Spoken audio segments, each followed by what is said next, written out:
Hello friends, this is SP. Welcome to Adhika Manch. We are present here with another new session that is लक्ष्य TET 2020। ठीक है, तो लक्ष्य TET 2020 की इस सीरीज को हम कंटिन्यू किए हुए हैं।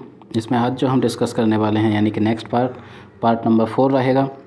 ठीक है, तो इसमें हम यानी कि मनोविज्ञान से संबंधित महत्वपूर्ण प्रश्न जो शिक्षण शास्त्र से संबंधित हैं उन प्रश्नों को कर रहे हैं। तो फ्रेंड्स शुरू करते हैं ये सीरीज। ये इस पार्ट का क्वेश्चन नंबर फर्स्ट, अभिप्रेरणा के सिद्धांतों के अनुसार एक शिक्षक स्पेस के द्वारा सीखने को संवर्धित कर सकता है। तो फ्रेंड्स यानी कि अभिप्रेरणा के सिद्धांतों के अनुसार यदि हम बात करते हैं according to principles of motivation, ठीक है, तो एक जो टीचर है वो किस तरह से सीखने को संवर्धित कर सकता है। विद्यार्थियों से वास्तविक अपेक्षाएं रखकर, अपेक्षाओं को एक रूप स्तर रखकर, विद्यार्थियों से किसी प्रकार की अपेक्षा न रखकर, या फिर डी विद्यार्थियों से बहुत उच्च अपेक्षाएं रखकर। तो फ्रेंड्स यानी कि एक टीचर को चाहिए कि वो स्टूडेंट से इस तरह की अपेक्षाएं रखें, ठीक है, क्योंकि उसमें स्टूडेंट्स का पोटेंशियल शामिल हो, उसमें उनका इंटरेस्ट शामिल हो, उनमें उसके मेंटल एबिलिटी शामिल हो। ठीक है, तो इस तरह से बच्चे के जो लर्निंग प्रोसेस है संवर्धित हो पाएगा और आगे बहुत अच्छी तरह से वो सीख पाएंगे। तो फ्रेंड्स यहाँ पे क्वेश्चन नंबर फर्स्ट की जब भी हम बात करते हैं ए ऑप्शन बिल्कुल करेक्ट रहेगा। तो विद्यार्थियों से वास्तविक अपेक्षाएं रखें, तो स्टूडेंट से इस तरह की अपेक्षाएं रखें जिन अपेक्षाओं पर वो खरे उतर सकें। तो यहाँ पे क्वेश्चन नंबर फर्स्ट का ऑप्शन ए बिल्कुल करेक्ट होता है। अब हम चलते हैं next question number 2। Question number 2 कहता है कि विकास शुरू होता है, यानी कि विकास कब से शुरू होता है, उत्तर बाल्यावस्था से, प्रसवपूर्व अवस्था से, शैशवावस्था से, या फिर पूर्व बाल्यावस्था से। तो फ्रेंड्स यहाँ पे विकास डेवलपमेंट की जब भी हम बात करते हैं, प्रिंसिपल्स ऑफ डेवलपमेंट पढ़ते हैं, ठीक है, तो ये काफ़ी इम्पोर्टेंट पार्ट है साइकोलॉजी का। ठीक, तो मनोविज्ञान में डेवलपमेंट विकास की जब भी हम बात करते हैं तो विकास जो शुरू हो जाता है वो प्रसवपूर्व अवस्था से शुरू हो जाता है।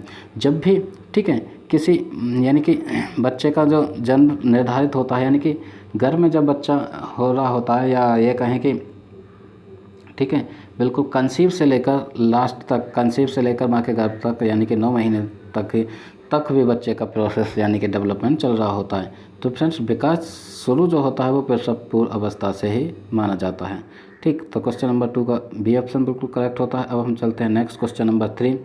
बहुबुद्धि यानी बहुबुद्ध बुद्धि सिद्धांत के अनुसार, यानी कि मल्टीपल इंटेलिजेंस जो थ्योरी है उसके अकॉर्डिंग सभी प्रकार के पशुओं, खनिजों और पेड़ पौधों, ठीक है, सभी प्रकार के पशुओं, खनिजों और पेड़ पौधों को पहचानने और वर्गीकृत करने की जो योग्यता है वो क्या कहलाती है, तार्किक गणितीय बुद्धि, प्राकृतिक बुद्धि, भाषिक बुद्धि, या फिर स्थानिक बुद्धि।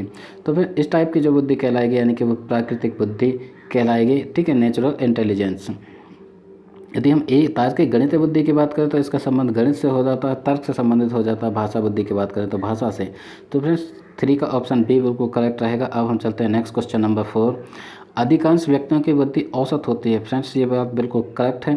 जो अधिकांश व्यक्ति होते हैं ऑल ओवर वर्ल्ड, दुनिया की यदि हम बात करते हैं तो अधिकांश व्यक्तियों की बुद्धि जो होती है वो एकदम औसत होती है। औसत बुद्धि की जब भी हम बात करते हैं तो 90 to 110 यानी 90 से 110 तक की जो बुद्धि होती है उसे हम औसत बुद्धि कहते हैं, बुद्धि लब्धि। ठीक है, तो बहुत कम लोग प्रतिभा संपन्न होते हैं, ठीक है, जिन्हें हम गिफ्टेड स्टूडेंट्स या गिफ्टेड पर्सन कहते हैं, वो बहुत कम होते हैं और बहुत कम ही मंदबुद्धि होते हैं। ठीक है, जो बीच के होते हैं, ठीक है, 70 to 80% होते हैं वो औसत बुद्धि वाले होते हैं। तो यह कथन स्पेस के प्रस्तावित सिद्धांत पर आधारित है। तो बुद्धि के कौन से सिद्धांत पर यह आधारित है, या ऐसा किस बुद्धि के सिद्धांत के आधार पर कहा जा सकता है? बुद्धि और जातीय विभिन्नता, ठीक, या फिर बुद्धि के वितरण, या फिर बुद्धि की वृद्धि, या फिर बुद्धि का लैंगिक विभिन्नताओं, बुद्धि और लैंगिक विभिन्नताओं के आधार पर।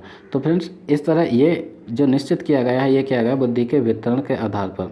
ठीक है, जो बुद्धि के वितरण का सिद्धांत है, ठीक है, तो यानी कि एक ग्राफ भी आपने पढ़ा होगा। ठीक, तो यहाँ पे जो होते हैं प्रतिभा संपन्न बुद्धि होते हैं, इस तरफ होते हैं मंदबुद्धि वाले व्यक्ति और इस तरफ होते हैं प्रतिभाशाली। तो जितने प्रतिभाशाली होते हैं उतने ही मंदबुद्धि होते हैं, और जो बीच के होते हैं वो होते हैं कौन से, यानी कि औसत, जिन्हें हम 90 to 110 90 से 110 तक बुद्धि लब्धांक यानी इंटेलिजेंट क्वोशिएंट वाले व्यक्ति मानते हैं। तो फ्रेंड्स यहाँ पे क्वेश्चन नंबर 4 का जो ऑप्शन बिल्कुल करेक्ट रहेगा, बी बिल्कुल करेक्ट रहेगा। अब हम चलते हैं फिफ्थ क्वेश्चन नंबर 5।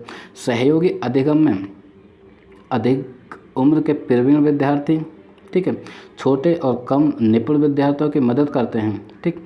एक सहयोगी अधिगम मतलब इस तरह का लर्निंग जिसमें ग्रुपिंग के थ्रू सहयोग करते हैं। तो उसमें जो कुछ अधिक उम्र वाले प्रवीण विद्यार्थी हैं वो छोटे बच्चों की और कम निपुण विद्यार्थियों की मदद करते हैं। इससे गहन प्रतियोगिता होती है, उच्च नैतिक विकास होता है, समूह में द्वंद्व होता है, या फिर उच्च उपलब्धि और आत्मसम्मान विकसित होता है, या फिर का विकास होता है। तो फ्रेंड्स यहाँ पे क्वेश्चन नंबर 5 का डी ऑप्शन बिल्कुल करेक्ट रहेगा। इस तरह से सहयोगी जो अधिगम होता है उसमें एक स्टूडेंट दूसरे स्टूडेंट्स की, ठीक है, हेल्प करता है, तो उसमें उच्च बुद्धिलब्धि और आत्मसम्मान विकसित होता है। तो क्वेश्चन नंबर 5 का डी ऑप्शन बिल्कुल करेक्ट रहेगा। अब हम चलते हैं नेक्स्ट क्वेश्चन नंबर 6। ये रहा क्वेश्चन नंबर 6। जब पूर्व का अधिगम नई स्थितियों के सीखने को बिल्कुल प्रभावित नहीं करता। फ्रेंड्स यानी कि कोई भी चीज़ किसी स्टूडेंट्स ने पूर्व में सीखी है, ठीक है, पूर्व में यानी कि प्रीवियस नॉलेज की यहाँ पे बात हो रही है, तो स्थितियों के सीखने को बिल्कुल प्रभावित नहीं करता। आगे जो सीख रहा है कोई भी बच्चा, नेक्स्ट जो कोई बच्चा सीख रहा है तो उनको बिल्कुल कतई भी प्रभावित नहीं करता। तो उसे क्या कहते हैं फ्रेंड्स, यानी कि अधिगम का शून्य स्थानांतरण, ठीक है, अधिगम का निरपेक्ष स्थानांतरण, या फिर अधिगम का सकारात्मक स्थानांतरण, या फिर अधिगम का नकारात्मक स्थानांतरण। यानी कि ट्रांसफ़र ऑफ लर्निंग, यानी कि किस टाइप का ट्रांसफ़र ऑफ लर्निंग होता है, जिसे हम जीरो ट्रांसफ़र ऑफ लर्निंग कहें, ठीक है, या फिर पॉजिटिव ट्रांसफ़र ऑफ लर्निंग और नेगेटिव ट्रांसफ़र ऑफ लर्निंग। तो फ्रेंड्स पॉजिटिव और नेगेटिव की यहाँ पे बात नहीं हो रही। जब प्रीवियस नॉलेज है नई नॉलेज पर कतई भी प्रभाव नहीं डालती तो उसे हम कहते हैं यानी कि अधिगम का शून्य स्थानांतरण, यानी कि zero transfer of learning. This type of transfer is called the zero transfer of learning, ठीक है। जब प्रीवियस नॉलेज नई नॉलेज पर कोई प्रभाव नहीं डालती तो उसे अधिगम का शून्य स्थानांतरण कहते हैं। तो क्वेश्चन नंबर 6 का ए ऑप्शन बिल्कुल करेक्ट होता है। हम चलते हैं क्वेश्चन नंबर 7। चिंतन अनिवार्य रूप से है, जो चिंतन है, जो थिंकिंग है, अनिवार्य रूप से वो क्या है, एक संज्ञानात्मक गतिविधि है, ठीक है, या फिर मनोगतिक प्रक्रिया है, मनोवैज्ञानिक परिघटना है, या फिर भावात्मक व्यवहार है। चिंतन मतलब हमारी थिंकिंग से है। थिंकिंग का मतलब आप जानते हैं इंटेलेक्चुअल, यानी कि हमारे कॉग्निशन से है, हमारे संज्ञान से है फ्रेंड्स, यानी कि हमारे ज्ञान संज्ञान से है। तो फ्रेंड्स कोई भी चिंतन, कोई भी थॉट आता है तो हमारे मस्तिष्क, हमारे माइंड, हमारे ब्रेन का फंक्शन सक्रिय हो जाता है। तो फ्रेंड्स क्वेश्चन नंबर 7 का ऑप्शन ए बिल्कुल करेक्ट रहेगा, संज्ञानात्मक गतिविधि।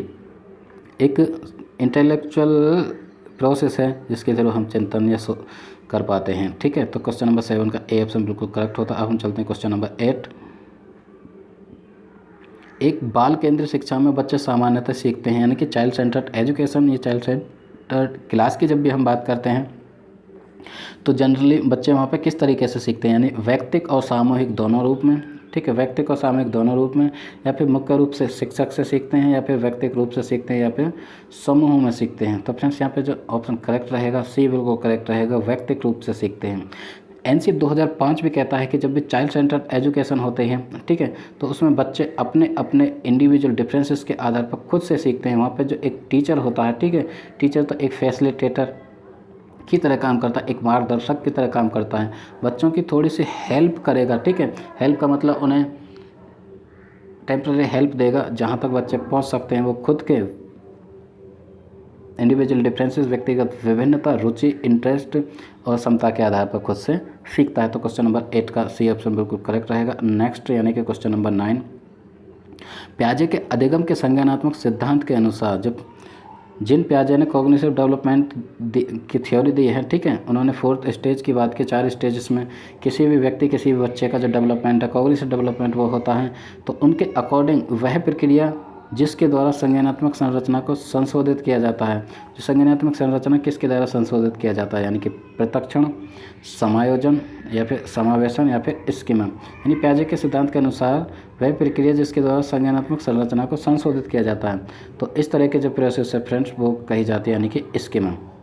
अब हम स्कीमा को क्लियर करने चाहेंगे। जो स्कीमा होता है फ्रेंड्स, मान के चलिए किसी बच्चे ने फर्स्ट टाइम कोई भी चीज़ देखी, मान के चलिए एक कैट देखी, ठीक, एक बिल्ली को जब भी देखता है तो उसके माइंड में उसका स्कीमा एकदम निर्धारित हो जाता है कि बिल्ली का इस टाइप का कलर होता है, 4 पैर होते हैं और बिल्ली आवाज़ करती है। तो उसने अपने जो उसकी यानी कि संज्ञानात्मक संरचना उसके मस्तिष्क में संशोधित हुई, तो उसने ये भांप लिया, ये समझ बैठा ली, ठीक है। उसका स्कीमा इस तरह से फंक्शन करेगा जो मस्तिष्क है कि इस तरह की जो संरचना होती है वो बिल्ली की होती है। तो फ्रेंड्स क्वेश्चन नंबर 9 का ऑप्शन डी बिल्कुल करेक्ट होता है। अब हम चलते हैं क्वेश्चन नंबर 10, लास्ट क्वेश्चन है सीरीज का।